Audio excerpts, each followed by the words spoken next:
저항감은 당신이 느끼지 않고 싶은 감정입니다. 당신이 자신을 인정할 때 저항하는 마음이 드는지 살펴보세요. 저항감은 그저 감정일 뿐입니다. 그것은 당신의 위장이나 가슴 안에 있는 그것입니다. 거기서 느껴지나요? 그것이 무엇인지 알지 못한 채 그저 그것을 흘려보낼 수 있나요? 조금 더 그것을 흘려보낼 수 있나요? 그것을 조금 더 흘려보낼 수 있나요? 그리고 조금 더. 이제 그것이 어떻게 느껴지는지 살펴보세요. 여전히 위장이나 가슴에서 수축이 남아있는지 보세요.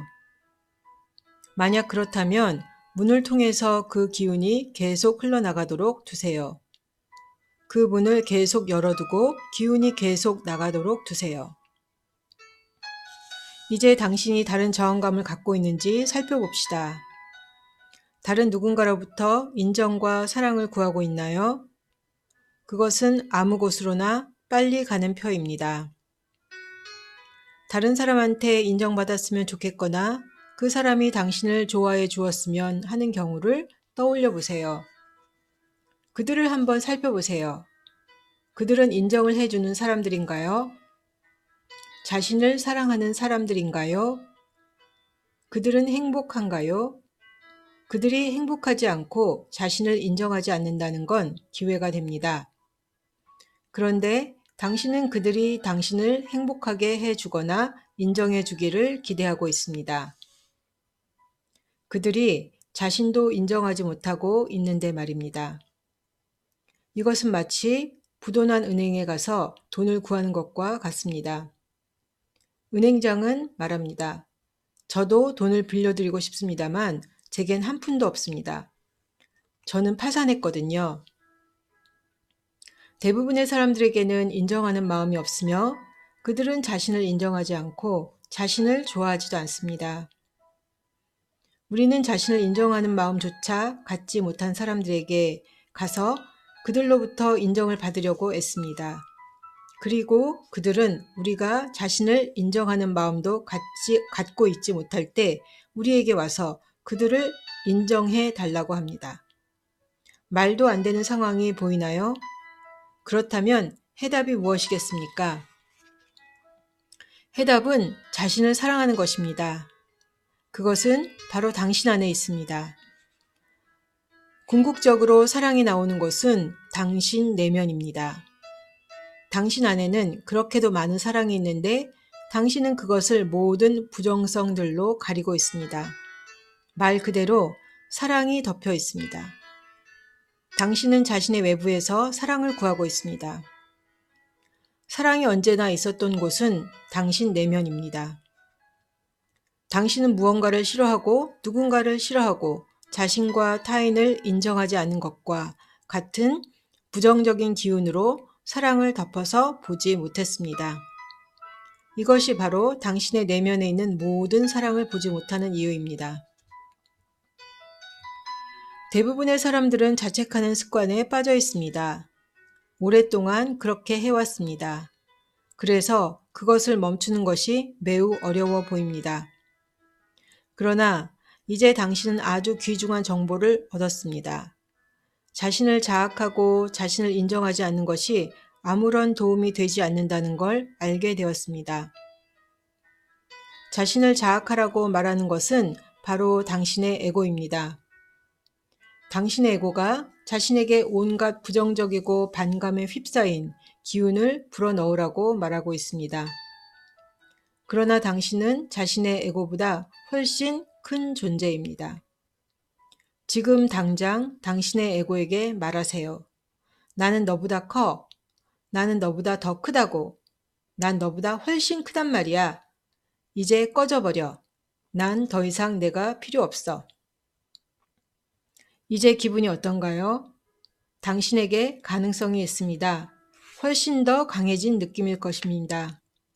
조금 더 가벼워진 느낌일 것입니다. 더 긍정적이 된 느낌일 것입니다. 저는 항상 반복해서 말합니다. 제가 하는 말을 믿지 마세요. 그것을 스스로 확인하세요. 제가 말하는 것을 당신 스스로 확인하세요. 자신을 인정하지 않는 마음을 흘려보낼 때마다 당신은 더욱 자신을 인정한다는 것을 느끼게 됩니다. 즉시 증명할 수 있지만 당신의 마음은 좋은 것을 바라보지 않습니다. 마음은 항상 무엇이 문제인지를 바라봅니다. 다시 자기 사랑에 대해 어떻게 느끼는지 살펴보세요. 당신이 어떤 저항감을 갖고 있지는 않은지 보세요. 자신에게 저항하거나 무언가에 대해 스스로를 자책하고 있는지 살펴보세요. 자신을 인정하지 않는 마음을 흘려보낼 수 있나요? 그리고 자신을 인정하지 않는 마음을 조금 더 흘려보낼 수 있나요? 자신을 인정하지 않는 마음을 더 많이 흘려보낼 수 있나요?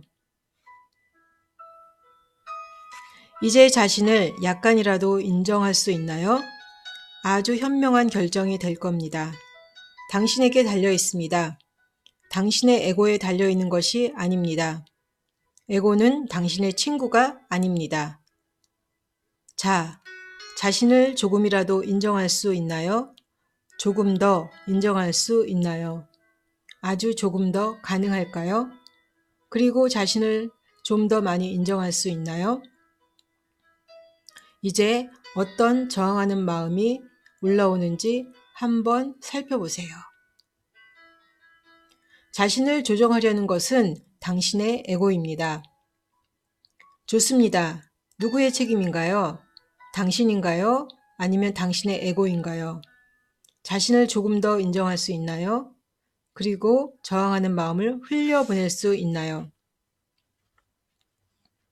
그리고 당신이 느끼는 방식이 좋다면 그 느낌을 확장시킬 수 있나요?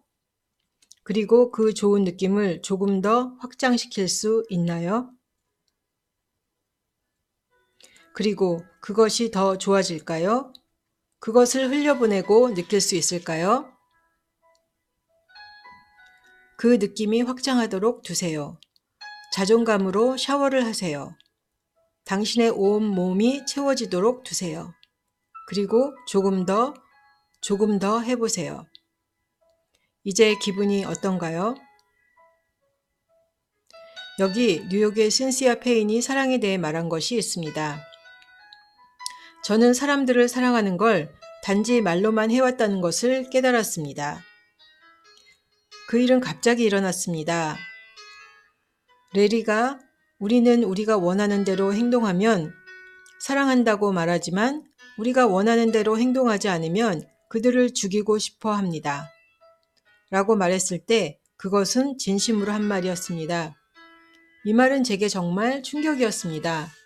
저는 어떤 상황에서도 사람들을 사랑하고 그들을 인정하는 제 능력에 대해 자부심이 있었기 때문입니다. 저는 그동안 사람들을 사랑하고 인정한다고 말했지만 사실은 그저 말뿐이었다는 것을 깨달았습니다. 왜냐하면 그 순간 저는 그 주에 저와의 약속을 어긴 사람에 대해 최악의 생각을 하고 있었기 때문입니다. 이제 저는 사람들을 사랑하고 그리고 또한 자신을 사랑하는 것에 대해 솔직하게 마주하고 있습니다.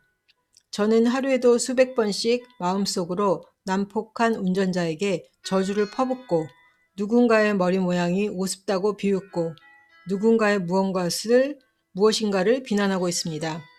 이런 식으로 평생을 살아왔으며 그것은 계속 작동되는 일종의 프로그램이었는데 심지어 제가 자신을 사랑하고 인정하고 사람들을 인정하고 사랑한다고 자신에게 말하고 있을 때도 그 프로그램은 돌아가고 있었습니다.